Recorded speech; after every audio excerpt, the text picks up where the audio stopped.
Hi guys, ಇವತ್ತು different ಆಗಿರೋ horror thriller ಮೂವಿನ explain ಮಾಡ್ತಾ ಇದ್ದೀನಿ. ಕ್ಲೋಸ್ ಆಗಿರೋ ಒಂದು ಮೆಂಟಲ್ ಅಸೈಲಮ್, ಅದನ್ನ ಕ್ಲೀನ್ ಮಾಡೋಕೆ ಸ್ವಲ್ಪ ಜನ ಹೋಗ್ತಾರೆ. ಹೋದವ್ರಿಗೆ ಏನಾಯ್ತು ಅನ್ನೋ ಕಥೆನ ಕ್ಲೈಮ್ಯಾಕ್ಸ್ ನಲ್ಲಿ ಶಾಕಿಂಗ್ ಟ್ವಿಸ್ಟ್ ಗಳೊಂದಿಗೆ ಹೇಳಿದ ಚಿತ್ರನೇ ಸೆಷನ್ 9. 2001ರಲ್ಲಿ ತೆರೆ ಕಂಡಿದ್ದ American horror cum mystery thriller ಚಿತ್ರ. ಮೂವಿ ಸ್ಟಾರ್ಟಿಂಗ್ ನಲ್ಲಿ ಒಂದು ಮೆಂಟಲ್ ಅಸೈಲಮ್ ಒಳಗಡೆ ಇರೋ ಚೇರ್ ತೋರಿಸ್ತಾರೆ. ಅದೇ ಹಾಸ್ಪಿಟಲ್ ನ ಹೊರಗಡೆ ಚಿತ್ರದ ಹೀರೋ ಗೋರ್ಡನ್ ಕ್ಲೋಸ್ ಫ್ರೆಂಡ್ ಆಗಿರೋ ಫಿಲ್ ಜೊತೆಲಿ ಇದ್ದಾನೆ. ಈ ಹಾಸ್ಪಿಟಲ್ ನ ಕ್ಲೀನ್ ಮಾಡೋ ಕಾಂಟ್ರಾಕ್ಟ್ ಇವ್ರಿಗೆ ಸಿಕ್ಕಿರುತ್ತೆ. ಅಲ್ಲಿದ್ದ ವಾಚ್ಮ್ಯಾನ್ ಜೊತೆಲಿ ಮಾತಾಡ್ತಾರೆ, ಈ ಹಾಸ್ಪಿಟಲ್ ನ ಯಾವಾಗ ಕ್ಲೋಸ್ ಮಾಡಿದ್ರು ಅಂತ. 1985 ನಲ್ಲಿ ಈ ಹಾಸ್ಪಿಟಲ್ ನ ಕ್ಲೋಸ್ ಮಾಡಿದ್ದಾರೆ. ಹೌದಾ, ಮತ್ತ್ಯಾಕೆ ಕ್ಲೋಸ್ ಆಗಿದ್ರು ಕೈಯಲ್ಲಿ ಗನ್ ಕೊಟ್ಟು ಕಾಯಕ್ ಬಿಟ್ಟಿದ್ದಾರೆ? ಹಾಸ್ಪಿಟಲ್ ಒಳಗಡೆ ಯಾರು ಹೋಗದೆ ಇರ್ಲಿ ಅಂತ.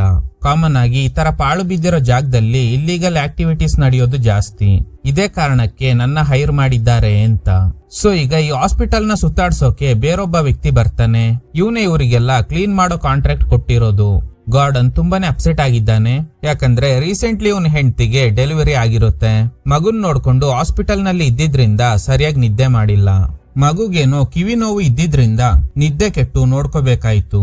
ಆಗ ಫಿಲ್, ನಾಮಕರಣ ಸಂದರ್ಭದಲ್ಲೂ ಇದನ್ನೇ ಹೇಳ್ದೆ ಅಲ್ವಾ ನೀನು, ಇನ್ನೂ ಕಿವಿ ನೋವು ಕಡಿಮೆ ಆಗಿಲ್ವಾ? ಇಲ್ಲ ಕಣೋ. ಈಗ ಎಲ್ರು ಹಾಸ್ಪಿಟಲ್ ಒಳಗಡೆ ಹೋಗ್ತಾರೆ. 1971 ನಲ್ಲಿ ಹಾಸ್ಪಿಟಲ್ ನ ಕಟ್ಟಿದ್ರಂತೆ. ಫಿಲ್ ಕೇಳ್ತಾನೆ, ಏನಿದು? ಇದೆ ಹೈಡ್ರೋಥೆರಪಿ. ಪೇಷಂಟ್ ನ ನೀರಲ್ಲಿ ಮುಳುಗಿಸ್ತಾ ಇದ್ರು. ಈ ಹಾಸ್ಪಿಟಲ್ ನಲ್ಲಿ ಡಿಫ್ರೆಂಟ್ ಆಗಿರೋ ಟ್ರೀಟ್ಮೆಂಟ್ ಗಳನ್ನ ಕೊಡ್ತಾ ಇದ್ರಂತೆ. ಲೆಬೋಟಮಿ ಅನ್ನುವ ಇನ್ನೊಂದು ಟ್ರೀಟ್ಮೆಂಟ್ ಕೂಡ ಈ ಹಾಸ್ಪಿಟಲ್ ನಲ್ಲಿ ತುಂಬಾನೇ ಫೇಮಸ್ ಆಗಿತ್ತು. ಇಷ್ಟು ವಿಷಯನ ಕಾಂಟ್ರಾಕ್ಟ್ ಕೊಟ್ಟಿರೋ ವ್ಯಕ್ತಿ ಹೇಳ್ತಾನೆ. ಈ ಹಾಸ್ಪಿಟಲ್ ನಲ್ಲಿ ಎಲ್ಲಾ ಫೆಸಿಲಿಟೀಸ್ ಇದೆ. ಸ್ವಿಮ್ಮಿಂಗ್ ಪೂಲ್, ಯಾವ್ದಾದ್ರು ಪೇಷಂಟ್ ಸತ್ರೆ ಹೂತಾಕೋಕೆ ಬ್ಯಾಕ್ ಸೈಡ್ ಸ್ಮಶಾನ ಕೂಡ ಇದೆ. ಸತ್ತಿರೋ ಪೇಷಂಟ್ ಹೆಸರನ್ನ ಸಮಾಧಿ ಮೇಲೆ ಬರ್ದಿಲ್ಲ, ಬದಲಾಗಿ ಪೇಷಂಟ್ ಗಳಿಗೆ ಕೊಟ್ಟಿರೋ ನಂಬರ್ಸ್ ನ ಮಾತ್ರ ಬರ್ದಿದ್ದಾರೆ. ಈ ಹಾಸ್ಪಿಟಲ್ ನಲ್ಲಿ ABCD ಅಂತ 4 ವಾರ್ಡ್ಸ್ ಇದೆ. A ಸೆಕ್ಷನ್ ನಲ್ಲಿ ತುಂಬಾನೇ ವೈಲೆಂಟ್ ಪೇಷಂಟ್ ಗಳಿದ್ರು. ಈಗ ಅದೇ ವಾರ್ಡ್ ನ ಇವರಿಗೆಲ್ಲ ಕಾಂಟ್ರಾಕ್ಟರ್ ತೋರಿಸ್ತಾರೆ. ಸ್ಟಾರ್ಟಿಂಗ್ ಸೀನ್ ನಲ್ಲಿ ಒಂದು ಚೇರ್ ಮಾತ್ರ ತೋರಿಸಿದ್ರು ಅಲ್ವಾ, ಸೊ ಆ ಚೇರ್ ಇದೇ A ವಾರ್ಡ್ ನಲ್ಲೇ ಇದೆ. ಗೋರ್ಡನ್ ಅದೇ ಚೇರ್ ನ ನೋಡ್ತಾ ಇದ್ದಾನೆ. ಫಿಲ್ ಹಾಗೇನೆ ಕಾಂಟ್ರಾಕ್ಟರ್ ಅಲ್ಲಿಂದ ಹೊರಗಡೆ ಬರ್ತಾರೆ. ಆದ್ರೆ ಚೇರ್ನೆ ನೋಡ್ತಿದ್ದ ಗೋರ್ಡನ್ಗೆ ಒಂದು ವಾಯ್ಸ್ ಕೇಳುತ್ತೆ, ಹೆಲೋ ಗೋರ್ಡನ್. ಇದನ್ ಕೇಳಿ ಇವನಿಗೆ ಗಾಬರಿ ಆಗುತ್ತೆ. ಅಷ್ಟ್ರಲ್ಲಿ ಫಿಲ್ ಬಂದು ಕರೀತಾನೆ, ಹೇ ಇಲ್ಲೇನ್ ಮಾಡ್ತಾ ಇದ್ಯಾ, ಹೊರಗಡೆ ಬಾ ಅಂತ. ಯಾವ ಕಡೆ ಎಲ್ಲ ತುಂಬಾನೇ ಡ್ಯಾಮೇಜ್ ಆಗಿದೆ, ಎಲ್ಲಿ ತುಂಬಾ ಕೆಲಸ ಹಿಡಿಯುತ್ತೋ ಅದನ್ನೆಲ್ಲ ತೋರಿಸಿ ಮೇಲ್ಗಡೆ ಬರ್ತಾರೆ. ಈ ಕೆಲಸ ಮುಗ್ಸಕ್ಕೆ ಎಷ್ಟು ದಿನ ಬೇಕು? ಫಿಲ್ ಹೇಳ್ತಾನೆ 3 ವಾರ ಆದ್ರೂ ಬೇಕು. ಆಗ ಗೋರ್ಡನ್ 2 ವಾರ ಸಾಕು. ಸೊ ಇವನಿಗೆ ದುಡ್ಡಿನ ಅವಶ್ಯಕತೆ ತುಂಬಾನೇ ಇದೆ. ಈ ಕಾಂಟ್ರಾಕ್ಟ್ ಬೇರೆಯವ್ರಿಗೆ ಹೋದ್ರೆ ಕಷ್ಟ ಅಂತ ಬೇಗ ಮುಗಿಸ್ತೀವಿ ಅಂತಿದ್ದಾನೆ. ಈಗ ಫಿಲ್ ಒಂದು ರೂಮ್ ನಲ್ಲಿ ಫೋಟೋಸ್ ಅಂಟಿಸಿರೋದನ್ನ ನೋಡ್ತಾನೆ. ಅದ್ರ ಬಗ್ಗೆ ಕೇಳಿದಾಗ ಆಗಿನ ಕಾಲದಲ್ಲಿ ಪೇಷಂಟ್ ಗಳಿಗೆ ಇದು ಕೂಡ ಒಂದು ರೀತಿಯ ಟ್ರೀಟ್ಮೆಂಟ್ ಆಗಿತ್ತು. ಪೇಷಂಟ್ ಗಳಿಗೆ ಗೊತ್ತಿರೋ ಫೋಟೋಸ್ನೆಲ್ಲ ಈ ರೀತಿ ಅಂಟಿಸಿ ಅವ್ರನ್ನ ಕಂಫರ್ಟೇಬಲ್ ಆಗಿ ನೋಡ್ಕೋತಾ ಇದ್ರು. ಇದೆಲ್ಲ ನಮ್ಗೆ ಯಾಕೆ, ಬನ್ನಿ ಹೊರಗಡೆ ಹೋಗೋಣ ಅಂತ. ಫಿಲ್ ಬ್ಯಾಗ್ ನ ಒಳಗಡೆನೆ ಇಟ್ಟಿರೋದ್ರಿಂದ ತರೋದಕ್ಕೆ ಹೋಗ್ತಾನೆ. ಈಗ ಕಾಂಟ್ರಾಕ್ಟರ್ ಕೇಳ್ತಾನೆ, ಹೇ ನಿನ್ ಮಗು ಹೇಗಿದೆ ಅಂತ. ಫೋಟೋ ತೋರಿಸಿ ಚೆನ್ನಾಗಿದ್ದಾಳೆ, ಇನ್ನು 2 ವಾರದಲ್ಲಿ ನಿಮ್ ಕೆಲ್ಸ ಕಂಪ್ಲೀಟ್ ಮಾಡ್ತೀವಿ, ಸ್ವಲ್ಪ ಬೋನಸ್ ಮಾತ್ರ ಎಕ್ಸ್ಟ್ರಾ ಕೊಡಿ ಅಂತ. ಸೊ ಈಗ ಸೋಮವಾರದಿಂದ ವರ್ಕ್ ಸ್ಟಾರ್ಟ್ ಮಾಡ್ಬೇಕು. ಮನೆ ಹತ್ರ ಬಂದಿರೋ ಗೋರ್ಡನ್ ಹೆಂಡತಿ ಮಗು ಫೋಟೋನ ನೋಡ್ತಾ ಇದ್ದಾನೆ. ಮನೆ ಕಡೆ ನೋಡಿದಾಗ ಮಗು ಆಟ ಆಡ್ತಿದೆ. ಹೆಂಡತಿ ಹೂಗಿಡಕ್ಕೆ ನೀರ್ ಹಾಕ್ತಾ ಇದ್ದಾಳೆ. ಈಗ ಮಗುನ ಎತ್ಕೊಂಡು ಇವನ್ ಕಡೆ ನೋಡ್ತಾ ಸ್ಮೈಲ್ ಮಾಡಿ, ಕಿಚನ್ ನಲ್ಲಿ ಏನೋ ಕೆಲ್ಸ ಇದೆ ಅನ್ಸುತ್ತೆ, ಅದಕ್ಕೆ ಒಳಗಡೆ ಹೋಗ್ತಾಳೆ. ಈಗ ಗೋರ್ಡನ್ ಹೆಂಡತಿಗೋಸ್ಕರ ತಂದಿದ್ದ ಥಿಂಗ್ಸ್ ಎಲ್ಲ ತಗೊಂಡು ಮನೆ ಒಳಗಡೆ ಹೋಗ್ತಾನೆ. ಕಟ್ ಮಾಡಿದ್ರೆ ಇವತ್ತು ಮಂಡೇ. ಕೆಲ್ಸ ಸ್ಟಾರ್ಟ್ ಮಾಡ್ತಾರೆ. ಫಿಲ್ ಹಾಗೇನೆ ಗೋರ್ಡನ್ ಜೊತೆಗೆ ಇನ್ನು 3 ಜನ ಕೆಲ್ಸ ಮಾಡ್ತಾ ಇದ್ದಾರೆ. ಟೋಟಲ್ 5 ಜನ. ಅದ್ರಲ್ಲಿ ಹ್ಯಾಂಕ್ ಅಂತ ಒಬ್ಬ ಒಳಗಡೆ ಬರ್ತಾನೆ. ಗೋರ್ಡನ್ ಇವನಿಗೆ ಬೇಸ್ಮೆಂಟ್ ಅಲ್ಲಿ ಕೆಲಸ ಮಾಡೋದಕ್ಕೆ ಹೇಳ್ತಾನೆ. ಫಿಲ್ ಹಾಗೇನೆ ಹ್ಯಾಂಕ್ ನಡುವೆ ಯಾವಾಗ್ಲೂ ಜಗಳ ಆಗ್ತಿರುತ್ತೆ. ಯಾಕಂದ್ರೆ ಫಿಲ್ ಇದ್ದಾನಲ್ಲ, ಅವನಿಗೊಬ್ಳು ಗರ್ಲ್ ಫ್ರೆಂಡ್ ಇದ್ಲು, ಎಮಿ ಅಂತ. ಆದ್ರೆ ಹ್ಯಾಂಕ್ ಅವಳನ್ನ ಬುಟ್ಟಿಗೆ ಹಾಕೊಂಡು ಅವಳನ್ನ ಇವನ್ ಗರ್ಲ್ ಫ್ರೆಂಡ್ ಆಗಿ ಮಾಡ್ಕೋಬಿಟ್ಟ. ಅದಕ್ಕೇನೆ ಸಣ್ಣ ವಿಷಯಕ್ಕೂ ಇಬ್ಬರ ನಡುವೆ ಜಗಳ ಆಗ್ತಿದೆ. ಇನ್ನು ಈ ಟೀಮ್ ನಲ್ಲಿ ಮೈಕ್ ಹಾಗೇನೆ ಜೆಫ್ ಅಂತ ಇಬ್ರಿದ್ದಾರೆ. ಕೆಲ್ಸ ಆದ್ಮೇಲೆ ಲಂಚ್ ಟೈಮ್ ನಲ್ಲಿ ಎಲ್ರು ಹೊರಗಡೆ ಇದ್ದಾರೆ. ಆಗ ವಾಚ್ಮ್ಯಾನ್ ಗೇಟ್ ಕೀ ಕೊಡೋದಕ್ಕೆ ಬಂದಾಗ ಯಾಕೆ ಈ ಹಾಸ್ಪಿಟಲ್ ನ ಕ್ಲೋಸ್ ಮಾಡಿದ್ರು ಅಂತ ಕೇಳ್ತಾರೆ. ಏನೋ ಫೈನಾನ್ಷಿಯಲ್ ಪ್ರಾಬ್ಲಮ್ ಇತ್ತಂತೆ. ಆ ಸಮಯದಲ್ಲಿ 2400 ಪೇಷಂಟ್ ಗಳಿದ್ರು. ಓಕೆ, ಎಲ್ರನ್ನೂ ಹೊರಗಡೆ ಕಳಿಸ್ಬಿಟ್ರ? ಇಲ್ಲ, ಕೆಲವು ಪೇಷಂಟ್ ಗಳನ್ನ ಬೇರೆ ಬೇರೆ ಅಸೈಲಮ್ ಗಳಿಗೆ ಕಳಿಸಿದ್ರು. ಆದ್ರೆ ಎಲ್ರಿಗೂ ಸರಿಯಾದ ಟ್ರೀಟ್ಮೆಂಟ್ ಕೊಡ್ಸೋಕೆ ಹಾಸ್ಪಿಟಲ್ ಮ್ಯಾನೇಜ್ಮೆಂಟ್ ಇಂದ ಸಾಧ್ಯ ಆಗ್ಲಿಲ್ಲ. ಅದಕ್ಕೇನೆ ಕೆಲವ್ರನ್ನ ರೋಡ್ ಸೈಡ್ ಅಲ್ಲೇ ಬಿಟ್ಟು ಹೋದ್ರು. ಈ ರೀತಿ ರೋಡ್ ಸೈಡ್ ನಲ್ಲಿ ಬಿಟ್ಟೋದ ಪೇಷಂಟ್ ಗಳು ಮತ್ತೆ ಇಲ್ಲಿಗೆ ತುಂಬಾ ಸಲ ಬಂದಿದ್ದಾರೆ. ಸೊ ಅವ್ರನ್ನ ಹೊರಗ್ ಕಳ್ಸೋದಕ್ಕೋಸ್ಕರನೇ ನನ್ನ ಹೈರ್ ಮಾಡಿರೋದು. ಆಗ ಮೈಕ್, ನೋಡಿ ಅದೆಲ್ಲ ಸುಳ್ಳು. ಈ ಹಾಸ್ಪಿಟಲ್ ನ ಕ್ಲೋಸ್ ಮಾಡೋಕೆ ಕಾರಣ ಏನಂದ್ರೆ 1984 ಪಟ್ರಿಷಿಯಾ ಅಂತ ಒಬ್ಳು ಪೇಷಂಟ್ ನ ಈ ಹಾಸ್ಪಿಟಲ್ ನಲ್ಲಿ ಅಡ್ಮಿಟ್ ಮಾಡಿದ್ರು. ಚಿಕ್ಕ ವಯಸ್ಸಿನಲ್ಲಿ ಮರ್ತು ಹೋಗಿದ್ದ ಕೆಲವು ಮೆಮೊರೀಸ್ ನ ರಿಕವರ್ ಮಾಡಿದ್ರೆ ಅವಳಿಗಿದ್ದ ಮೆಂಟಲ್ ಇಲ್ನೆಸ್ ಕಡಿಮೆ ಆಗುತ್ತೆ ಅಂತ ಡಾಕ್ಟರ್ಗಳು ಥಿಂಕ್ ಮಾಡಿದ್ರು. ಸೊ ಅವಳ ಚಿಕ್ಕ ವಯಸ್ಸಿನ ಮೆಮೊರೀಸ್ ನ ರಿಕವರ್ ಮಾಡೋಕೆ ಒಂದು ಟ್ರೀಟ್ಮೆಂಟ್ ಮಾಡಿದ್ರು. ಅದ್ರ ಹೆಸರು ರಿಪ್ರೆಸ್ಡ್ ಮೆಮೊರಿ ಥೆರಪಿ. ಆಗ ಗೊತ್ತಾಗಿದ್ದು ಏನಂದ್ರೆ ಆ ಹುಡುಗಿಗೆ 10 ವರ್ಷ ಆಗಿದ್ದಾಗ ಅವ್ರ ಅಪ್ಪ ಅಮ್ಮ ಯಾವ್ದೋ ಕಲ್ಟ್ ಗ್ಯಾಂಗ್ ಗೆ ಸೇರಿದ್ರು. ಪಟ್ರಿಷಿಯಾಗೂ ಮುಂಚೆ ಹುಟ್ಟಿದ್ದ ಮಗುನ ಬಲಿ ಕೊಟ್ಟಿದ್ದಾರೆ. ಅಷ್ಟೇ ಅಲ್ಲ, ಸ್ವಂತ ತಂದೆನೆ ನಿರಂತರವಾಗಿ ಪಟ್ರಿಷಿಯಾ ಮೇಲೆ ಅಬ್ಯೂಸ್ ಮಾಡಿದ್ದಾನೆ. ಈ ಎಲ್ಲ ಸತ್ಯ ಅವಳ ಚಿಕ್ಕ ವಯಸ್ಸು ಮೆಮೊರೀಸ್ ಇಂದ ಗೊತ್ತಾದ್ಮೇಲೆ ಪಟ್ರಿಷಿಯಾ ತಂದೆ ತಾಯಿ ಮೇಲೆನೆ ಕೇಸ್ ಹಾಕಿದ್ಲು. ಆದ್ರೆ ಅವ್ರ ಅಪ್ಪ ಅಮ್ಮ ಇದ್ಯಾವ್ದು ಸತ್ಯ ಅಲ್ಲ ಅಂತ ಕೋರ್ಟ್ ನಲ್ಲಿ ಪ್ರೂವ್ ಮಾಡ್ಬಿಟ್ರು. ಸೊ ಇದೇ ಕಾರಣಕ್ಕೆ ಹಾಸ್ಪಿಟಲ್ ನ ಕ್ಲೋಸ್ ಮಾಡಿದ್ರು. ಇದೆಲ್ಲ ನಿನ್ಗೆ ಹೇಗ್ ಗೊತ್ತು? ನಮ್ ತಂದೆನೆ ಆ ಟೈಮ್ ಅಲ್ಲಿ ಲಾಯರ್ ಆಗಿದ್ರು. ಅದ್ರಿಂದಾನೇ ನನಗೆ ಈ ವಿಷಯ ಗೊತ್ತಾಯ್ತು. ನನ್ಗೂ ಲಾಯರ್ ಆಗ್ಬೇಕು ಅನ್ನೋ ಆಸೆ ಇತ್ತು. ಆದ್ರೆ ತುಂಬಾ ಸಲ ಫೇಲ್ ಆಗಿದ್ರಿಂದ ಸ್ಟಡೀಸ್ ನ ಕಂಟಿನ್ಯೂ ಮಾಡಕ್ ಆಗ್ಲಿಲ್ಲ. ಮತ್ತೆ ಎಲ್ಲ ಬ್ರೇಕ್ ಮುಗಿಸಿ ಕೆಲ್ಸಕ್ಕೆ ಹೋಗ್ತಾರೆ. ಫಿಲ್ ಹೇಳ್ತಾನೆ, ನಾವು ಹ್ಯಾಂಕ್ ನ ಕೆಲ್ಸಕ್ಕೆ ಇಟ್ಕೊಳ್ಳೋದು ಸರಿ ಇಲ್ಲ. ಅವನಿಗೆ ಜವಾಬ್ದಾರಿನೇ ಇಲ್ಲ. 1 ವಾರದಲ್ಲಿ ಅವನ್ನೆಲ್ಲ ಇಟ್ಕೊಂಡು ಈ ಕೆಲ್ಸನ ಮುಗ್ಸಕ್ ಆಗಲ್ಲ. ನನಗೆ ಕ್ರೇಗ್ ಅಂತ ಒಬ್ಬನ್ ಗೊತ್ತು. ಅವನ್ ಚೆನ್ನಾಗ್ ಕೆಲ್ಸ ಮಾಡ್ತಾನೆ. ನೋಡು, ನನಗೆ ಆತರ ಏನು ಅನ್ನಿಸ್ತಾ ಇಲ್ಲ. ನಿನ್ಗೆ ಅವನ್ ಜೊತೆಲಿ ಪರ್ಸನಲ್ ಪ್ರಾಬ್ಲಮ್ ಏನಾದ್ರೂ ಇದ್ರೆ ಅದನ್ನ ಸಪರೇಟ್ ಆಗಿ ಡೀಲ್ ಮಾಡ್ಕೊ. ಇನ್ನು ಒಳಗಡೆ ಮೈಕ್ ಹಾಗೇನೆ ಜೆಫ್ ಕೆಲ್ಸ ಮಾಡ್ತಾ ಇರುವಾಗ ಕನೆಕ್ಟ್ ಮಾಡಿರೋ ವೈರ್ ಲೂಸ್ ಆಗಿದೆ. ಕರೆಕ್ಟ್ ಆಗಿ ಕರೆಂಟ್ ಪಾಸ್ ಆಗ್ತಿಲ್ಲ. ಬೇಸ್ಮೆಂಟ್ ಗೆ ಹೋಗಿ ಸರಿ ಮಾಡು ಅಂತ ಮೈಕ್ ಹೇಳ್ತಾನೆ. ನನಗೆ ಕತ್ಲೆ ಅಂದ್ರೆ ಭಯ, ನೆಕ್ಟೋಫೋಬಿಯಾ ಅನ್ನೋ ಕಾಯಿಲೆ ಇದೆ. ಸರಿ ಬಿಡು, ನಾನೇ ಹೋಗ್ತೀನಿ ಅಂತ ಮೈಕ್ ಕೆಳಗಡೆ ಹೋಗಿ ವೈರ್ನ ಕನೆಕ್ಟ್ ಮಾಡ್ತಾನೆ. ಆಗ ಏನೋ ಶಬ್ದ ಕೇಳಿ ಅಲ್ಲೋಗಿ ನೋಡಿದಾಗ ಅಲ್ಲಿ ತುಂಬಾ ಬಾಕ್ಸ್ ಗಳಿದೆ. ಒಂದು ಬಾಕ್ಸ್ ನಲ್ಲಿ ಎವಿಡೆನ್ಸ್ ಅಂತ ಬರ್ದಿದೆ. ಅದನ್ನ ತೆಗೆದು ಓಪನ್ ಮಾಡ್ತಾನೆ. ಅದೇ ಸಮಯ ಗೋರ್ಡನ್ ಕೈಗೆ ಗಾಯ ಆಗುತ್ತೆ. ಇವತ್ತಿನ ಕೆಲ್ಸ ಮುಗಿಸಿ ಎಲ್ರು ಮನೆ ಕಡೆ ಹೊರಟಿದ್ದಾರೆ. ಫಿಲ್ ಗೋರ್ಡನ್ಗೆ ಹೇಳ್ತಾನೆ, ಮೈಕ್ ಹೇಳ್ತಿದ್ದ ಜನರೇಟರ್ ನಲ್ಲಿ ಏನೋ ಸಮಸ್ಯೆ ಇದೆಯಂತೆ, ಅದನ್ನ ಕ್ಲಿಯರ್ ಮಾಡಿ ಹೋಗ್ತೀನಿ ಅಂದ. ಸೊ ನಾವೆಲ್ಲ ಹೋಗೋಣ ಅಂತ. ಅವನೊಬ್ನೇ ಕೆಲ್ಸ ಮಾಡೋದು ಸರಿ ಇಲ್ಲ, ಅವನು ಜೊತೆಲ್ ಕರ್ಕೊಂಡು ಹೋಗೋಣ ಅಂತ ಗೋರ್ಡನ್ ಹೇಳ್ತಾನೆ. ಇಲ್ಲ, ಜನರೇಟರ್ ಏನಾದ್ರೂ ನಾಳೆ ವರ್ಕ್ ಆಗಿಲ್ಲ ಅಂದ್ರೆ ನಮ್ಗೆಲ್ಲ ಕೆಲ್ಸ ಮಾಡಕ್ ಕಷ್ಟ ಆಗುತ್ತೆ. ಅವ್ನ್ ಕ್ಲಿಯರ್ ಮಾಡ್ಕೊಂಡೇ ಬರ್ಲಿ, ನಾವೆಲ್ಲ ಹೋಗೋಣ ಅಂತ. ಸೊ ಎಲ್ರು ಅಲ್ಲಿಂದ ಹೊರಡ್ತಾರೆ. ಆದ್ರೆ ಒಬ್ನೇ ಹಾಸ್ಪಿಟಲ್ ಒಳಗಡೆ ಇರೋ ಮೈಕ್ ಆ ಎವಿಡೆನ್ಸ್ ಬಾಕ್ಸ್ ನಲ್ಲಿ ಸಿಕ್ಕಿದ್ದ ಟೇಪ್ಸ್ ನ ಚೆಕ್ ಮಾಡ್ತಾನೆ. ಒಂದು ಟೇಪ್ ನಲ್ಲಿ ಮೇರಿ ಅನ್ನುವ ಪೇಷಂಟ್ ಬಗ್ಗೆ ಬರ್ದಿದೆ. ಟ್ರೀಟ್ಮೆಂಟ್ ಸಂದರ್ಭದಲ್ಲಿ ಅವರು ಡಾಕ್ಟರ್ ಜೊತೆಲಿ ಮಾತಾಡಿದ್ನ ರೆಕಾರ್ಡ್ ಮಾಡಿ ಇಟ್ಟಿರ್ತಾರೆ. ಮೇರಿಗೆ ಟೋಟಲ್ 9 ಸೆಷನ್ಸ್ ಮಾಡಿದ್ದಾರೆ. ಇವನು ಒಂದೊಂದೇ ಟೇಪ್ ನ ಪ್ಲೇ ಮಾಡ್ತಾನೆ. ಆ ಮೇರಿಗೆ ಮಲ್ಟಿಪಲ್ ಪರ್ಸನಾಲಿಟಿ ಡಿಸಾರ್ಡರ್ ಅನ್ನೋ ಕಾಯಿಲೆ ಇತ್ತು. ಅವಳ ಒಳಗಡೆ ಪ್ರಿನ್ಸೆಸ್, ಬಿಲ್ಲಿ ಅಂಡ್ ಸೈಮನ್ ಅಂತ 3 ಕ್ಯಾರೆಕ್ಟರ್ಗಳು ಇದೆ ಅಂತ ಅವಳ ಕೇಸ್ ಫೈಲ್ ನಲ್ಲಿ ಮೆನ್ಷನ್ ಆಗಿದೆ. ಈಗ ಮೇರಿ ಮಾತಾಡ್ತಿರುವಾಗ ಡಾಕ್ಟರ್ ಕೇಳ್ತಾರೆ, 22 ವರ್ಷದ ಹಿಂದೆ ಕ್ರಿಸ್ಮಸ್ ನೈಟ್ ಅವತ್ತು ಏನ್ ನಡೀತು ಅಂತ. ಮೇರಿ ನನ್ಗೇನು ನೆನ್ಪಿಲ್ಲ ಅಂತಿದ್ದಾಳೆ. ಸರಿ, ಬಿಲ್ಲಿ, ಪ್ರಿನ್ಸೆಸ್, ಸೈಮನ್ ಇವರೆಲ್ಲ ಯಾರು ಅಂತ ಗೊತ್ತಾ? ಆಗ ಮೇರಿ ಅವರೆಲ್ಲ ಯಾರು ಅಂತ ನನಗ್ ಗೊತ್ತಿಲ್ಲ. ಆಗ ಸಡನ್ ಆಗಿ ಮೇರಿ ಒಳಗಡೆ ಇರುವ ಪ್ರಿನ್ಸೆಸ್ ಅನ್ನುವ ಚಿಕ್ಕ ಹುಡುಗಿ ಮಾತಾಡ್ತಾಳೆ. ಅವಳಿಗೆ ಮೇರಿ ಹಾಗೇನೆ ಬಿಲ್ಲಿ ಬಗ್ಗೆ ಗೊತ್ತು. ಆದ್ರೆ ಅವಳಿಗೂ ಸೈಮನ್ ಯಾರು ಅಂತ ಗೊತ್ತಿಲ್ವಂತೆ. ಇದನ್ನೆಲ್ಲ ಮೈಕ್ ಕೇಳಿಸ್ಕೊತಾ ಇದ್ದಾನೆ. ಈ ಕಡೆ ಗೋರ್ಡನ್ ಮನೆ ಹತ್ರ ಹೋಗಿ ಕಾರಲ್ಲಿ ಬೇಜಾರ್ ಮಾಡ್ಕೊಂಡು ಕೂತಿದ್ದಾನೆ. ನೆಕ್ಸ್ಟ್ ಡೇ ಎಲ್ರು ಕೆಲ್ಸಕ್ ಬರ್ತಾರೆ. ಈಗ ಗೋರ್ಡನ್ಗೆ ಮಾತ್ರ ಯಾವ್ದೋ ವಾಯ್ಸ್ ಕೇಳ್ತಾ ಇದೆ. ಸಡನ್ ಆಗಿ ಫಿಲ್ ಕರೆದಾಗ ಅಲರ್ಟ್ ಆಗಿದ್ದ ಗೋರ್ಡನ್ ಕೆಲ್ಸದ ಮೇಲೆ ಗಮನ ಕೊಡ್ತಾನೆ. ಬೇಸ್ಮೆಂಟ್ ಅಲ್ಲಿ ಕೆಲಸ ಮಾಡ್ತಿದ್ದ ಹ್ಯಾಂಕ್ಗೆ ಒಂದು ಕಾಯಿನ್ ಸಿಗುತ್ತೆ. ಹಂಗೇನೆ ಮುಂದೆ ಹೋದಾಗ ಇನ್ನೊಂದು ಕಾಯಿನ್ ಸಿಗುತ್ತೆ. ಇನ್ನು ಸ್ವಲ್ಪ ಮುಂದೆ ಹೋದಾಗ ಗೋಡೆ ಮೇಲಿರೋ ಇಟ್ಟಿಗೆ ಸಂದಿನಲ್ಲಿ ಇನ್ನೊಂದು ಕಾಯಿನ್ ಸಿಗುತ್ತೆ. ಆ ಇಟ್ಟಿಗೆನ ರಿಮೂವ್ ಮಾಡಿದಾಗ ತುಂಬಾ ಕಾಯಿನ್ಸ್ ಬೀಳುತ್ತೆ. ಕಾಯಿನ್ಸ್ ಜೊತೆಗೆ ಕೆಲವೊಂದು ರಿಂಗ್ಸ್ ಕೂಡ ಸಿಗುತ್ತೆ. ಆ ಗೋಡೆ ಹಿಂದೆ ಏನಿದೆ ಗೊತ್ತಾ? ಇಲ್ಲೇ ಸತ್ತೋಗಿರೋ ಪೇಷಂಟ್ ಗಳನ್ನ ಸುಡ್ತಾರೆ. ಅದು ಪೋಸ್ಟ್ ಮಾರ್ಟಮ್ ಮಾಡೋ ರೂಮ್ ಒಳಗಡೆ ಇದೆ. ಅಲ್ಲೊಂದು ಮಾರ್ಚುರಿನೂ ಇದೆ. ಈ ಕಡೆ ಮೈಕ್ 5ನೇ ಸೆಷನ್ ನಡೆದಿರೋ ಟೇಪ್ ನ ಕೇಳಿಸ್ಕೊತಾ ಇದ್ದಾನೆ. ಈಗ ಮೇರಿ ಒಳಗಡೆ ಇರೋ ಬಿಲ್ಲಿ ಮಾತಾಡಕ್ ಶುರು ಮಾಡ್ತಾನೆ. ಅವನು ಕೂಲ್ ಆಗಿ ಮಾತಾಡ್ತಾ ಇದ್ದಾನೆ, ನನಗೆ ಮೇರಿ ಅಂದ್ರೆ ಇಷ್ಟ. ಆದ್ರೆ ಸೈಮನ್ ಬಗ್ಗೆ ಕೇಳಿದಾಗ ಬಿಲ್ಲಿ ಹೇಳ್ತಾನೆ, ನನಗೆ ಸೈಮನ್ ಯಾರು ಅಂತ ಗೊತ್ತಿಲ್ಲ. ಕಟ್ ಮಾಡಿದ್ರೆ ಎಲ್ರು ಲಂಚ್ ಮಾಡ್ತಾ ಇದ್ದಾರೆ. ಆಗ ಜೆಫ್ ಮೈಕ್ ನ ಗೇಲಿ ಮಾಡ್ತಾನೆ. ಇದ್ರಿಂದ ಟ್ರಿಗರ್ ಆಗಿದ್ದ ಮೈಕ್ ಒಂದು ಕಡ್ಡಿ ತಗೊಂಡು ಲೆಬಾಟಮಿ ಅನ್ನುವ ಟ್ರೀಟ್ಮೆಂಟ್ ಯಾವ ರೀತಿ ಮಾಡ್ತಾರೆ ಗೊತ್ತಾ ಅಂತ ಕಡ್ಡಿನ ಅವನ್ ಕಣ್ ಹತ್ರ ತಂದು ಕಣ್ಣಿಗೆ ಚುಚ್ಚಿ ಬ್ರೈನ್ ನ ಒಂದು ಪರ್ಟಿಕ್ಯುಲರ್ ಭಾಗಕ್ಕೆ ಚುಚ್ತಾರೆ. ಅದ್ರ ಮೂಲಕ ಪೇಷಂಟ್ ನ ಸ್ಟ್ರೆಸ್ ಕಡಿಮೆ ಮಾಡ್ತಾರೆ. ನಿನ್ಗೂ ಹಂಗೆ ಮಾಡ್ಬೇಕಾ ಅಂತ ಮೈಕ್ ತಮಾಷೆಗೆ ಈ ರೀತಿ ಮಾಡ್ದ. ಆದ್ರೆ ಜೆಫ್ಗೆ ಸ್ವಲ್ಪ ಭಯ ಆಗುತ್ತೆ. ಕೆಲ್ಸ ಮಾಡ್ತಿರೋ ಹ್ಯಾಂಕ್, ಪರವಾಗಿಲ್ಲ ಕಣೋ, ನಿನಗೆಲ್ಲಾ ವಿಷಯ ಗೊತ್ತಿದೆ, ನೀನ್ ಸುಮ್ನೆ ಡಾಕ್ಟರ್ ಆಗ್ಬೇಕಿತ್ತು ಅಂತ ಮೈಕ್ ಹತ್ರ ಹೇಳ್ತಾನೆ. ಈಗ ಗೋರ್ಡನ್ ತನ್ನ ವೈಫ್ಗೆ ಕಾಲ್ ಮಾಡಿ ಮಾತಾಡ್ತಾನೆ, ನನ್ನ ಕ್ಷಮಿಸ್ಬಿಡು, ನಾನ್ ಮಾಡಿದ್ದು ತಪ್ಪು ಅಂತ.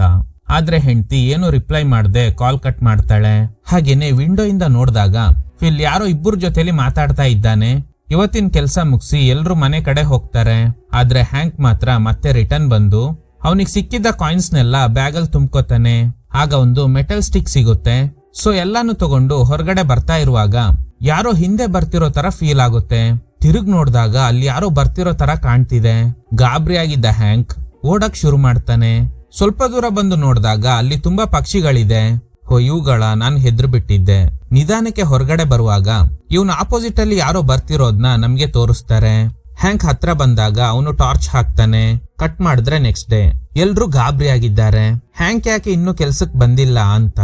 ಅವನ್ ಗರ್ಲ್ ಫ್ರೆಂಡ್ ಎಮಿಗೆ ಫಿಲ್ ಕಾಲ್ ಮಾಡ್ತಾನೆ. ಒನ್ಸ್ ಕಾಲ್ ಕಟ್ ಆದ್ಮೇಲೆ ಫಿಲ್ ಹೇಳ್ತಾನೆ, ನಿನ್ನೆ ರಾತ್ರಿ ಎಮಿನ ನೋಡೋಕೆ ಹ್ಯಾಂಕ್ ಹೋಗಿದ್ನಂತೆ. ಅವನಿಗೆ ತುಂಬಾ ದುಡ್ಡು ಸಿಕ್ಕಿದೆ. ಅದನ್ನ ಗ್ಯಾಂಬ್ಲಿಂಗ್ ಆಟಕ್ಕೆ ಬಳಸೋದಾಗಿ ಎಮಿ ಹತ್ರ ಹೇಳಿ ಈ ಊರ್ ಬಿಟ್ಟು ಹೋದ್ನಂತೆ. ಇಷ್ಟು ವಿಷಯನ ಎಮಿ ನನಗೆ ಹೇಳಿದ್ಲು ಅಂತ. ಹೇಗವನು ಹೇಳ್ದೆ ಕೇಳ್ದೆ ಹೋದ ಅದೆಲ್ಲ ನನಗ್ ಗೊತ್ತಿಲ್ಲ. ಹೋದವನು ಹೋದ, ಬೇರೆ ಯಾರನ್ನಾದ್ರೂ ಅರೇಂಜ್ ಮಾಡಿದ್ರೆ ಆಯ್ತು ಅಂತ ಫಿಲ್ ಹೇಳ್ತಾನೆ.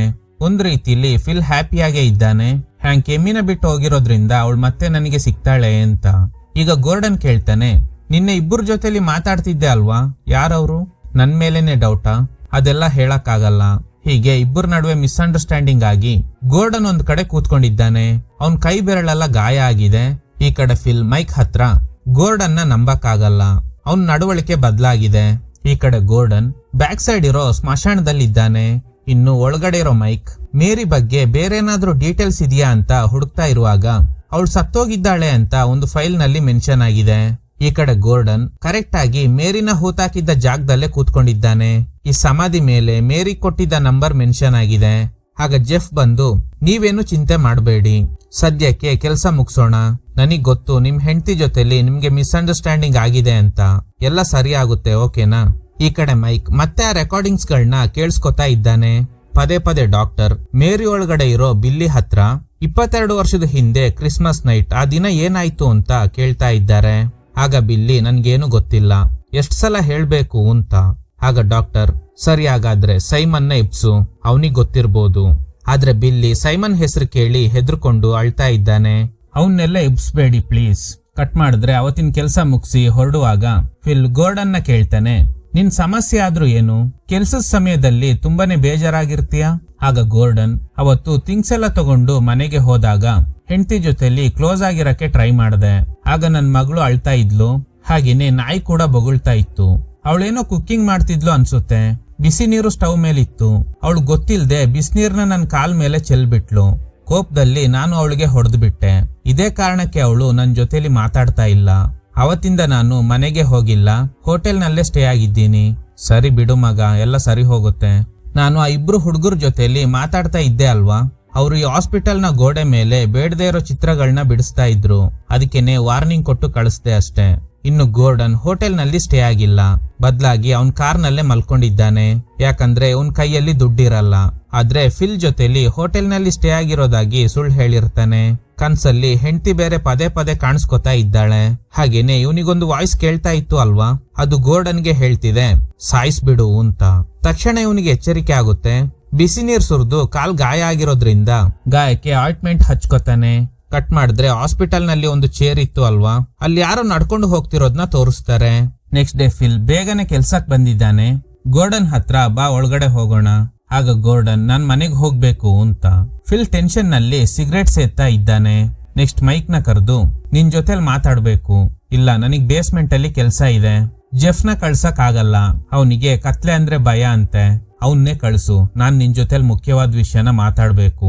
ಸೊ ಹೀಗೆ ಇವನು ಮೈಕ್ ನ ಕರ್ಕೊಂಡು ಹೋಗ್ತಾನೆ. ಫಿಲ್ ಗೋರ್ಡನ್ ಬಗ್ಗೆನೆ ಹೇಳ್ತಿದ್ದಾನೆ. ಅವನು ತುಂಬಾನೇ ಅಪ್ಸೆಟ್ ಆಗಿ ಕೆಲ್ಸದ ಸಮಯದಲ್ಲಿ ಸರಿಯಾಗಿ ಕೆಲಸ ಮಾಡ್ತಿಲ್ಲ. ನಾವ್ ಇವನ್ನೆಲ್ಲ ನಂಬ್ಕೊಂಡು ಸರಿಯಾದ ಸಮಯಕ್ಕೆ ಕೆಲ್ಸನ ಕಂಪ್ಲೀಟ್ ಮಾಡಕ್ ಆಗಲ್ಲ. ಕಂಪ್ಲೀಟ್ ಮಾಡಿಲ್ಲ ಅಂದ್ರೆ ನಮ್ಗೆ ದುಡ್ಡು ಸಿಗಲ್ಲ. ಈ ಕಾಂಟ್ರಾಕ್ಟ್ ಕೈ ತಪ್ಪೋ ಸಾಧ್ಯತೆ ಇದೆ. ಸೊ ನಾನ್ ಹೇಳ್ದಂಗೆ ಎಲ್ರು ಕೇಳಿ ಅಂತ. ಅಷ್ಟ್ರಲ್ಲಿ ಗೋರ್ಡನ್ ಬಂದು, ಏನಾಯ್ತು? ಇಲ್ಲ, ನಾವು ಜೆಫ್ ಬಗ್ಗೆ ಮಾತಾಡ್ತಾ ಇದ್ವಿ ಅಂತ ಸುಳ್ಳು ಹೇಳ್ತಾನೆ. ಈ ಕಡೆ ಜೆಫ್ ಬೇಸ್ಮೆಂಟ್ ಗೆ ಹೋಗಿ ಪ್ಲಗ್ ಫಿಕ್ಸ್ ಮಾಡಿ ಮೇಲ್ಗಡೆ ಬರುವಾಗ ಶಾಕಿಂಗ್ಲಿ ಹ್ಯಾಂಕ್ ನಿಂತ್ಕೊಂಡಿದ್ದಾನೆ. ಹೇ, ನೀನ್ ಇಲ್ಲೇನ್ ಮಾಡ್ತಿದ್ಯಾ? ನೀನ್ ಬೇರೆ ಊರಿನ ಕಡೆ ಹೋಗಿರೋದಾಗಿ ಎಲ್ರು ಮಾತಾಡ್ಕೋತಾ ಇದ್ದಾರೆ. ಸರಿ ಇರು, ನಾನು ಅವ್ರನ್ನೆಲ್ಲ ಕರ್ಕೊಂಡ್ ಬರ್ತೀನಿ. ಆಗ ಇವನು ನೀನೇನ್ ಮಾಡ್ತಿದ್ಯಾ ಅಂತ ಪದೇ ಪದೇ ಅದನ್ನೇ ಹೇಳ್ತಿದ್ದಾನೆ. ಹ್ಯಾಂಕ್ ಕೈಯಲ್ಲಿ ರಕ್ತ ಬೇರೆ ಬರ್ತಾ ಇದೆ. ಜೆಫ್ ಉಳ್ದವ್ರನ್ನ ಕರೆಯೋಕ್ ಬರ್ತಾನೆ. ಇನ್ನು ಗೋರ್ಡನ್ಗೆ ಇವರಿಬ್ರು ನನ್ ಬಗ್ಗೆನೆ ಡಿಸ್ಕಸ್ ಮಾಡ್ತಿರ್ಬೋದು ಅಂತ ಡೌಟ್ ಶುರುವಾಗಿದೆ. ಆದ್ರೆ ಫಿಲ್ ಹಾಗೇನೆ ಮೈಕ್ ಹೇಗೋ ಮ್ಯಾನೇಜ್ ಮಾಡಿ ಇವತ್ತು ಊಟ ತರೋಕೆ ಯಾರು ಹೋಗ್ಬೇಕು ಬನ್ನಿ ಟಾಸ್ ಹಾಕೋಣ. ಫಿಲ್ ಟಾಸ್ ಹಾಕ್ತಾನೆ. ಹೇ ಮೈಕ್, ಇವತ್ ನೀನೇ ಊಟ ತರ್ಬೇಕು. ಸೊ ಮೈಕ್ ಅಲ್ಲಿಂದ ಹೋಗ್ತಾನೆ. ಈಗ ಗೋರ್ಡನ್, ಈ ಕಾಯಿನ್ ನಿನಗೆ ಹೇಗ್ ಸಿಕ್ತು? ಅಷ್ಟ್ರಲ್ಲಿ ಜೆಫ್ ಅಲ್ಲಿಗ್ ಬಂದು, ನಾನು ಹ್ಯಾಂಕ್ ಇರೋದ್ನ ನೋಡ್ದೆ, ಎಲ್ರು ಬನ್ನಿ ಅಂತ. ಹೇ, ಏನ್ ಮಾತಾಡ್ತಾ ಇದ್ಯಾ? ಅವನು ಊರ್ ಬಿಟ್ಟು ಹೋದ ಅಂತ ಅವ್ನ್ ಗರ್ಲ್ ಫ್ರೆಂಡ್ ಹೇಳಿದ್ಲು.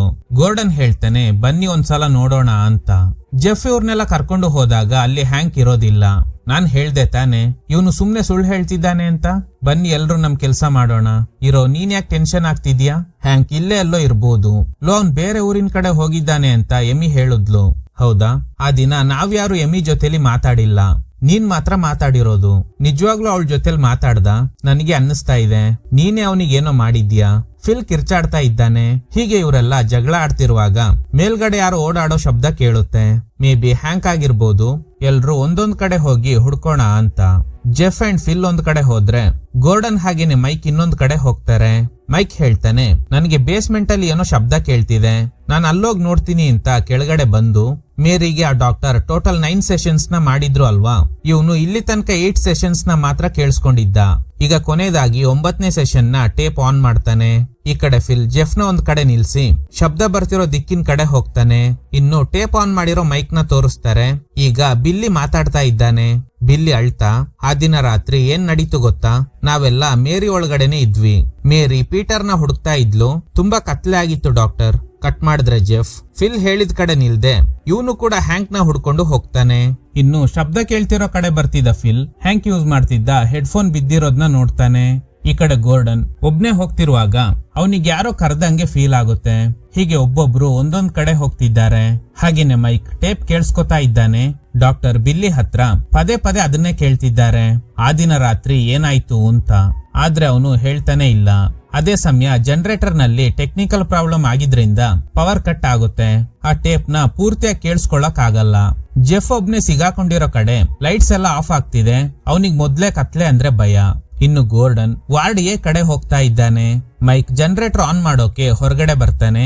ಅಲ್ಲಿ ನೋಡಿದ್ರೆ ಫಿಲ್ ಹ್ಯಾಂಕ್ ಒಂದ್ ಕಡೆ ಹುಚ್ಚನ್ ತರ ಏನೇನೋ ಮಾತಾಡ್ತಾ ಇರೋದ್ನ ನೋಡ್ತಾನೆ. ಅಷ್ಟ್ರಲ್ಲಿ ಗೋರ್ಡನ್ ವಾಕಿ ಟಾಕಿನಲ್ಲಿ ಮಾತಾಡ್ತಾನೆ. ಹ್ಯಾಂಕ್ ವಾರ್ಡ್ ಏನಲ್ಲಿ ಇದ್ದಾನೆ. ಆಗ ಇವನು, ಇಲ್ಲ ಕಣೋ, ಅವನಿಲ್ಲಿ ಬೇಸ್ಮೆಂಟ್ ಅಲ್ಲಿ ಇದ್ದಾನೆ, ಇರು ನಾನು ಅಲ್ಲಿಗೆ ಬರ್ತೀನಿ. ನೋಡಿದ್ರೆ ಗೋರ್ಡನ್ ವಾರ್ಡ್ ಏನಲ್ಲಿರೋ ಆ ಚೇರ್ ಹತ್ರನೇ ಇದ್ದಾನೆ. ಮೈಕ್ ಜನರೇಟರ್ ನ ಆನ್ ಮಾಡಿದ್ರಿಂದ ಮತ್ತೆ ಆ ಟೇಪ್ ಪ್ಲೇ ಆಗುತ್ತೆ. ಲೈಟ್ಸ್ ಎಲ್ಲ ಆನ್ ಆಗಿದ್ರಿಂದ ಜೆಫ್ ನಾರ್ಮಲ್ ಆಗ್ತಾನೆ. ಇನ್ನು ಆ ಟೇಪ್ ನಲ್ಲಿ ಇಷ್ಟೊತ್ತು ಮೇರಿ ಒಳಗಡೆ ಇರೋ ಬಿಲ್ಲಿ ಮಾತಾಡ್ತಾ ಇದ್ದ. ಆದ್ರೆ ಈಗ ಸೈಮನ್ ಮಾತಾಡ್ತಾ ಇದ್ದಾನೆ. ಇವನೇ ಮೇರಿ ಒಳಗಡೆ ಇರೋ 3ನೇ ಕ್ಯಾರೆಕ್ಟರ್. ಏನ್ ಡಾಕ್ಟರ್, ಹೇಗಿದ್ದೀರಾ? ಸೈಮನ್ 22 ವರ್ಷದ ಹಿಂದೆ ಕ್ರಿಸ್ಮಸ್ ನೈಟ್ ಅಲ್ಲೇನ್ ನಡೀತು ಅಂತ ಹೇಳಕ್ ಶುರು ಮಾಡ್ತಾನೆ. ಮೇರಿಗೆ ಒಂದು ಗೊಂಬೆನ ಯಾರೋ ಗಿಫ್ಟ್ ಆಗಿ ಕೊಟ್ಟಿರ್ತಾರೆ. ಆಗ ಪೀಟರ್ ಇವಳಿಗೆ ಹೆದರ್ಸಿದ್ರಿಂದ ಅವಳು ಕೆಳಗಡೆ ಬಿದ್ದು ಕೈಗೆಲ್ಲ ಗಾಯ ಮಾಡ್ಕೊಂಡಿರ್ತಾಳೆ. ಆ ಗೊಂಬೆನು ಕೆಳಗಡೆ ಬಿದ್ದೋಗಿರುತ್ತೆ. ಆಗ ಅವಳಿಗೆ ತುಂಬಾನೇ ಕೋಪ ಬಂದಿದೆ. ಈ ಕೋಪ ಅತಿರೇಕಕ್ಕೆ ಹೋಗಿ ಆಗ್ಲೇ ಸೈಮನ್ ಅನ್ನುವ 3ನೇ ಕ್ಯಾರೆಕ್ಟರ್ ಮೇರಿ ಒಳಗಡೆ ಸೇರ್ಕೊಂಡಿದೆ. ನಾನೇ ಮೇರಿಗೆ ಹೇಳ್ದೆ ಪೀಟರ್ಗೆ ಚುಚ್ಚಿ ಸಾಯಿಸ್ಬಿಡು ಅಂತ. ಪೀಟರ್ ಬೇರೆ ಯಾರು ಅಲ್ಲ, ಮೇರಿ ಅವ್ರ ಸ್ವಂತ ಅಣ್ಣ. ಸೊ ಈ ವಿಷಯ ಗೊತ್ತಾದ್ರೆ ಅಪ್ಪ ಅಮ್ಮ ಸುಮ್ನೆ ಇರಲ್ಲ. ಅದಕ್ಕೆ ಅವರಿಬ್ಬರನ್ನು ಕೊಲ್ಲೋಕೆ ಹೇಳ್ದೆ ಅಂತ ಮೇರಿ ಕೈಯಲ್ಲಿ ಅಪ್ಪ ಅಮ್ಮ ಹಾಗೇನೆ ಪೀಟರ್ನ ಕೊಲೆ ಮಾಡಿಸಿದ್ದ ಸೈಮನ್ ಹೇಳ್ತಿದ್ದಾನೆ. ಸೊ ಈಗ ಟೇಪ್ ಪ್ಲೇ ಆಗ್ತಿರೋ ರೂಮ್ ಹತ್ರನೇ ಈ ಚೇರ್ ಇದೆ. ಅಲ್ಲಿಗೆನೆ ಗೋರ್ಡನ್ ಹೋಗ್ತಾ ಇದ್ದಾನೆ. ಅಲ್ಲೂ ಗೋಡೆ ಮೇಲೆಲ್ಲ ತುಂಬಾನೇ ಫೋಟೋಸ್ ಎಲ್ಲ ಅಂಟಿಸಿದ್ದಾರೆ. ಈಗ್ಲೇ ಒಂದು ಶಾಕಿಂಗ್ ಟ್ವಿಸ್ಟ್. ಗೋರ್ಡನ್ ನ ಮಗುದ್ ಫೋಟೋ ಹಾಗೇನೆ ಆ ಮಗುಗೆ ಹೆಸರಿಡೋ ಸಂದರ್ಭದಲ್ಲಿ ತೆಗ್ದಿದ್ದ ಎಲ್ಲಾ ಫೋಟೋಸ್ ಇದೆ. ಇದನ್ನೆಲ್ಲ ನೋಡಿ ಗೋರ್ಡನ್ಗೆ ಶಾಕ್ ಆಗುತ್ತೆ. ಫಿಲ್ ವಾರ್ಡಿಯ ಕಡೆ ಬರ್ತಾ ಇದ್ದಾನೆ. ಆಗ್ಲೇ ಟೇಪ್ ನಲ್ಲಿ ಸೈಮನ್ ಹೇಳ್ತಿದ್ದಾನೆ, ನಾನೇ ಮೇರಿ ಕೈಲಿ ಕೊಲೆಗಳನ್ನ ಮಾಡಿಸ್ದೆ ಅಂತ. ಸೊ ಇದೇ ಕಾರಣಕ್ಕೆ ಮೇರಿ ಹಾಸ್ಪಿಟಲ್ಗೆ ಅಡ್ಮಿಟ್ ಆಗಿರೋದು. ಪೊಲೀಸ್ ಎಂಕ್ವೈರಿ ಸಂದರ್ಭದಲ್ಲಿ ಮೇರಿ ನನ್ಗೇನು ಗೊತ್ತಿಲ್ಲ, ನಾನ್ ಕೊಲೆ ಮಾಡಿಲ್ಲ ಅಂತ ಹೇಳಿರ್ತಾಳೆ. ಅದಕ್ಕೇನೆ ಡಾಕ್ಟರ್ ಅವಳಿಗೆ ಟ್ರೀಟ್ಮೆಂಟ್ ಕೊಟ್ಟು ಇವಳು ಒಳಗಡೆ ಇರೋ 3 ಕ್ಯಾರೆಕ್ಟರ್ ಗಳಲ್ಲಿ ಯಾವ ಕ್ಯಾರೆಕ್ಟರ್ ಮೇರಿ ಕೈಯಲ್ಲಿ ಕೊಲೆ ಮಾಡಿಸಿರೋದು ಅಂತ ಕಂಡು ಹಿಡಿಯೋ ಪ್ರಯತ್ನದಲ್ಲಿ ಇದ್ರು. ಆಗ್ಲೇ ಬಿಲ್ಲಿ ಅಂಡ್ ಪ್ರಿನ್ಸಸ್ ಇನ್ನೋಸೆಂಟ್ಸ್ ಅಂಡ್ ಈ ಸೈಮನ್ ತುಂಬಾನೇ ಡೇಂಜರಸ್ ಅನ್ನೋದು ಗೊತ್ತಾಗಿದೆ. ಈಗ ಫಿಲ್ ಗೋರ್ಡನ್ ನ ನೋಡಿದಾಗ ಸೀನ್ ಕಟ್ ಆಗುತ್ತೆ. ಜೆಫ್ ಬೇಸ್ಮೆಂಟ್ ಇಂದ ತಪ್ಸ್ಕೊಂಡು ಹೊರಗಡೆ ಬಂದು ವಾಕಿ ಟಾಕಿನಲ್ಲಿ ಹೇಳ್ತಾನೆ, ನಾನು ಹೊರಗಡೆ ಬಂದ್ಬಿಟ್ಟೆ ಅಂತ. ಆಗ ಯಾರೋ ಜೆಫ್ ನ ಆಪೋಸಿಟ್ ಬರ್ತಾರೆ. ಬಂದ್ರ ನಾನ್ ತಪ್ಸ್ಕೊಂಡ್ ಬಂದೆ ಅಂದಾಗ ಆಪೋಸಿಟ್ ಬರ್ತಿದ್ದ ವ್ಯಕ್ತಿ ಜೆಫ್ ಮೇಲೆ ಅಟ್ಯಾಕ್ ಮಾಡ್ತಾನೆ. ಕಟ್ ಮಾಡಿದ್ರೆ ನೆಕ್ಸ್ಟ್ ಡೇ ಗೋರ್ಡನ್ ಕೆಲ್ಸಕ್ ಬಂದಾಗ ಕ್ರೇಗ್ ಅಂತ ಒಬ್ಬನ್ನ ಫಿಲ್ ಕೆಲ್ಸ ಕರೆದಿರ್ತಾನೆ. ಸೊ ಅವನು ಹಾಸ್ಪಿಟಲ್ ಒಳಗಡೆ ಬರ್ತಾನೆ. ಹಾಗೇನೆ ಗೋರ್ಡನ್ ನ ಕಾರ್ ನಲ್ಲಿ ರಕ್ತದ ಕಲೆ ಇದೆ. ಗೋರ್ಡನ್ ಬಂದಾಗ ಹ್ಯಾಂಕ್ ನ ಮಲಗಿಸಿದ್ದಾರೆ.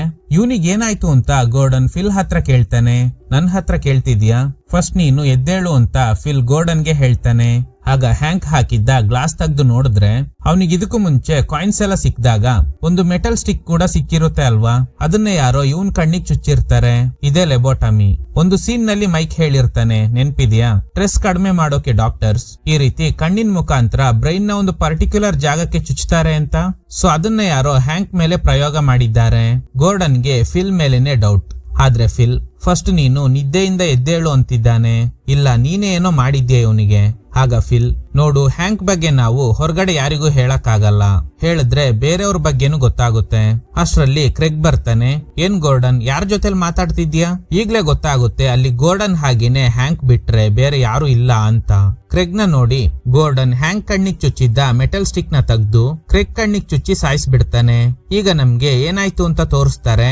ಗೋರ್ಡನ್ ಆ ಚೇರ್ ಇದ್ದ ರೂಮ್ ಒಳಗಡೆ ಹೋಗಿ ಅವ್ರ ಮಗಳು ಫೋಟೋಸ್ ಎಲ್ಲ ನೋಡಿರ್ತಾನೆ ಅಲ್ವಾ. ಆಕ್ಚುಲಿ ಆ ರೂಮ್ ಮೇರಿದೆ ಆಗಿರುತ್ತೆ. ಆಗ ಕರೆಕ್ಟ್ ಆಗಿ ಫಿಲ್ ಬಂದು, ನೀನೆ ಹ್ಯಾಂಕ್ ಏನೋ ಮಾಡಿದ್ಯಾ, ಈಗ ಅವನು ಬೇಸ್ಮೆಂಟ್ ಅಲ್ಲಿ ಇದ್ದಾನೆ ಅಂದಾಗ ಗೋರ್ಡನ್ ಫಿಲ್ ನ ಕೊಲೆ ಮಾಡಿರ್ತಾನೆ. ಆ ದಿನ ಹ್ಯಾಂಕ್ ಕಾಯಿನ್ಸ್ ಎಲ್ಲ ತಗೊಂಡು ಹೋಗ್ತಿರುವಾಗ ಅವನ್ ಕಣ್ಣಿಗೆ ಮೆಟಲ್ ಸ್ಟಿಕ್ ಇಂದ ಚುಚ್ಚಿರೋದು ಇದೇ ಗೋರ್ಡನ್. ಸೊ ಅವನ್ ಮೇಲೆ ಲೆಬೋಟಮಿ ಪ್ರಯೋಗ ಮಾಡಿದ್ರಿಂದಾನೆ ಮೆಂಟಲಿ ಡಿಸ್ಟರ್ಬ್ ಆಗಿದ್ದ ಹ್ಯಾಂಕ್ ಇದೇ ಹಾಸ್ಪಿಟಲ್ ನಲ್ಲಿ ಸುತ್ತಾಡ್ತಾ ಇದ್ದ. ಸೊ ಇದನ್ನ ಕಂಡು ಹಿಡಿದಿದ್ದ ಫಿಲ್ ನ ಗೋರ್ಡನ್ ಕೊಲೆ ಮಾಡ್ಬಿಟ್ಟ. ನೆಕ್ಸ್ಟ್ ಜನರೇಟರ್ ನ ಆನ್ ಮಾಡೋಕೆ ಬಂದಿದ್ದ ಮೈಕ್ ನ ಕೊಲೆ ಮಾಡಿ ಆಮೇಲೆ ಜೆಫ್ ನ ಕೊಂದಿರೋದು ಕೂಡ ಇದೇ ಗೋರ್ಡನ್. ಅವರೆಲ್ಲರೂ ಡೆಡ್ ಬಾಡೀಸ್ ನ ಒಂದ್ ಕಡೆ ಇಟ್ಟಿದ್ದಾನೆ. ಲಾಸ್ಟ್ ಫ್ರೈಡೆ ಇಲ್ಲಿಗೆ ಬಂದು ನಾವೇ ಈ ಕ್ಲೀನಿಂಗ್ ಪ್ರೊಸೆಸ್ ನ ಮುಗಿಸ್ಕೊಡ್ತೀವಿ ಅಂತ ಹೇಳಿರ್ತಾರೆ ಅಲ್ವಾ. ಆಮೇಲೆ ಗೋರ್ಡನ್ ನೇರವಾಗಿ ಥಿಂಗ್ಸ್ ಎಲ್ಲ ತಗೊಂಡು ಮನೆಗ್ ಬಂದಿರ್ತಾನೆ. ಇವನ್ ಹೇಳ್ದಂಗೆನೆ ಹೆಂಡತಿ ಬಿಸಿನೀರ್ನ ಗೊತ್ತಿಲ್ದೆ ಇವನ್ ಕಾಲಿಗೆ ಚೆಲ್ಲಿರ್ತಾಳೆ. ಇದ್ರಿಂದ ಹೆಂಡತಿ, ಮಗು, ಸಾಕಿದ್ದ ನಾಯಿ ಎಲ್ರನ್ನೂ ಸಾಯಿಸಿ ಆಮೇಲೆನೆ ಕೆಲ್ಸಕ್ ಬಂದಿರ್ತಾನೆ. ಸರ್ ಯಾಕೆ ಹೀಗೆಲ್ಲ ಮಾಡ್ದ ಗೊತ್ತಾ? ಫಸ್ಟ್ ಈ ಹಾಸ್ಪಿಟಲ್ ಒಳಗಡೆ ಬಂದಾಗ ಆ ಚೇರ್ ನ ನೋಡಿರ್ತಾನೆ ಅಲ್ವಾ. ಆಗ್ಲೇ ಫಸ್ಟ್ ಟೈಮ್ ಆ ವಾಯ್ಸ್ ಕೇಳಿರುತ್ತೆ, ಹೆಲೋ ಗೋರ್ಡನ್ ಅಂತ. ಆ ವಾಯ್ಸ್ ಯಾರ್ದು ಗೊತ್ತಾ? ಮೇರಿ ಒಳಗಡೆ ಇದ್ದ ಸೈಮನ್ದೇ ಆಗಿರುತ್ತೆ. ಸೊ ಮೇರಿ ಆತ್ಮ ಗೋರ್ಡನ್ ದೇಹ ಸೇರಿದ್ರಿಂದ ಹೇಗೂ ಮೇರಿಗೆ ಮಲ್ಟಿಪಲ್ ಪರ್ಸನಾಲಿಟಿ ಡಿಸಾರ್ಡರ್ ಅನ್ನೋ ಕಾಯಿಲೆ ಇತ್ತು. ಸೊ ಮೇರಿ ಒಳಗಡೆ ಇದ್ದ ಮೂರನೇ ಕ್ಯಾರೆಕ್ಟರ್ ಸೈಮನ್ ಕೂಡ ಗೋರ್ಡನ್ ದೇಹ ಸೇರ್ಕೊಂಡಿದೆ. ಆಮೇಲೆ ಗೋರ್ಡನ್ ಕೈಯಲ್ಲಿ ಸೈಮನ್ ಈ ಕೊಲೆಗಳನ್ನೆಲ್ಲ ಮಾಡಿಸಿರೋದು. ಸಮ್ಟೈಮ್ಸ್ ಇವನು ನಾರ್ಮಲ್ ಆದಾಗ ಸೈಮನ್ ದೇಹದಲ್ಲಿ ಇರೋದಿಲ್ಲ. ಆಗ ಸಡನ್ ಆಗಿ ಹೆಂಡತಿ ನೆನಪಾಗಿ ಕಾಲ್ ಎಲ್ಲ ಮಾಡೋದಕ್ಕೆ ಟ್ರೈ ಮಾಡಿರ್ತಾನೆ. ಕೊನೆಯದಾಗಿ ಫಿಲ್ ಜೊತೆಲಿ ಮಾತಾಡ್ದಂಗೆ ತೋರ್ಸಿರ್ತಾರೆ. ಆಕ್ಚುಲಿ ಅದು ಇವನ್ ಕೈಯಿಂದ ಕೊಲೆ ಆಗಿದ್ದ ಫಿಲ್ ನ ಆತ್ಮ. ನಿನ್ನೊಳಗಡೆ ಬೇರೆ ಯಾರೋ ಇದ್ದಾರೆ, ಎದ್ದೇಳು ಅಂತ ಇವನ್ನ ಅಲರ್ಟ್ ಮಾಡೋದಕ್ಕೆ ಟ್ರೈ ಮಾಡಿದೆ. ಈಗ್ಲೂ ಇವನಿಗೆ ಹೆಂಡತಿನ ಇವನೇ ಕೊಂದಿರೋದು ಅಂತ ನೆನ್ಪಿಲ್ಲ. ಹೊಡೆದೋಗಿರೋ ಫೋನ್ ಇಟ್ಕೊಂಡು ಹೆಂಡತಿ ನಂಬರ್ಗೆ ಕಾಲ್ ಮಾಡ್ತಾ ಇದ್ದಾನೆ. ಆ ಫೋಟೋಸ್ನೆಲ್ಲ ಗೋರ್ಡನ್ ದೇಹ ಸೇರಿದ್ದ ಮೇರಿ ಆತ್ಮನೆ ಇವನ್ ಜೇಬಿಂದ ತೆಗ್ದು ಅಂಟಿಸಿರುತ್ತೆ. ಯಾವ ರೀತಿ ಮೇರಿ ದೇಹದಲ್ಲಿದ್ದ ಮೂರನೇ ಕ್ಯಾರೆಕ್ಟರ್ ಸೈಮನ್ ಅವಳ ಕೈಯಲ್ಲಿ ಕೊಲೆಗಳನ್ನೆಲ್ಲ ಮಾಡ್ಸಿರುತ್ತೋ ಅದೇ ತರ ಈಗ ನನ್ನ ದೇಹದಲ್ಲಿ ಮೇರಿ ಆತ್ಮ ಇದೆ. ಹಾಗೇನೆ ಅವಳಿಗಿದ್ದ ಮಲ್ಟಿಪಲ್ ಪರ್ಸನಾಲಿಟಿ ಡಿಸಾರ್ಡರ್ ಮುಖಾಂತರ ಅವಳ ದೇಹ ಸೇರಿದ ಸೈಮನ್ ಕೂಡ ಈಗ ನನ್ನ ದೇಹದೊಳಗಡೆ ಸೇರ್ಕೊಂಡು ಕೊಲೆಗಳನ್ನ ಮಾಡಿಸ್ತಾ ಇದ್ದಾನೆ ಅನ್ನೋದು ಇವನಿಗೆ ಗೊತ್ತಿಲ್ಲ. ಇದ್ರೊಂದಿಗೆ ಈ ಚಿತ್ರ ಎಂಡ್ ಆಗುತ್ತೆ. Okay guys, thanks for watching. ಈ ತರದ ಥ್ರಿಲ್ಲಿಂಗ್ ವಿಡಿಯೋಗಳಿಗಾಗಿ ನಮ್ ಸಿನಿಮಾ ಫ್ಯಾಕ್ಟ್ಸ್ ಚಾನೆಲ್ ನ ತಪ್ಪದೆ ಸಬ್ಸ್ಕ್ರೈಬ್ ಮಾಡಿ, ಪಕ್ಕದಲ್ಲಿರೋ ಬೆಲ್ ಐಕಾನ್ ನ ಪ್ರೆಸ್ ಮಾಡಿ ಆಲ್ ನೋಟಿಫಿಕೇಶನ್ ಗಳನ್ನ ಆನ್ ಮಾಡಿ ಇಟ್ಕೊಳ್ಳಿ. ಇನ್ ಮುಂದೆ ಇದೇ ತರದ ಥ್ರಿಲ್ಲಿಂಗ್ ವಿಡಿಯೋಗಳು ಬರ್ತಾನೆ ಇರುತ್ತೆ.